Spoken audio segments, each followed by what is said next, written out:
Mesdames, Messieurs, bonjour. Très heureux de vous retrouver pour cette nouvelle édition du JT Cultures et Marchés.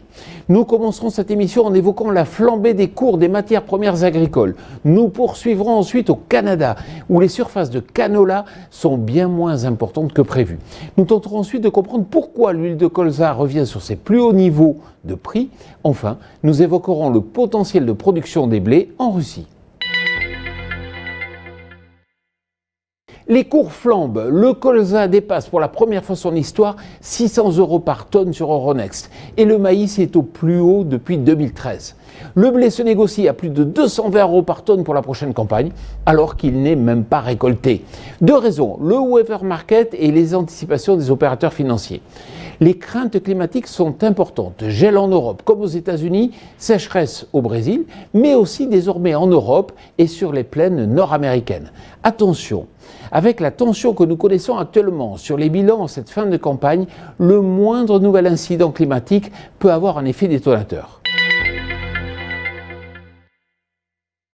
Les surfaces de canola au Canada seraient de 8,7 millions d'hectares, soit bien moins que les 9,1 millions d'hectares attendus. Pourquoi ? Bien sûr parce que les semis sont pénalisés par la sécheresse. Bon, mais pour l'instant, rien n'est encore certain et il faudra attendre fin mai et la fin des semis pour avoir les chiffres définitifs et ainsi pouvoir estimer quel pourrait être l'impact sur le prix du colza. L'huile de colza revient sur ses plus hauts niveaux de prix enregistrés depuis 2011 à Rotterdam, au-dessus, et c'est pour dire, des 1400 $ par tonne. Pourquoi ? Parce que la demande chinoise continue de perturber le marché. En effet, les importations d'huile de colza par la Chine ont doublé sur la période de janvier à mars 2021 par rapport à l'an passé, alors que les disponibilités pour la trituration sont limitées en cette fin de campagne. Non seulement cela a fait flamber le prix de l'huile, mais cela a aussi porté le prix de la graine de colza sur des records historiques sur Euronext.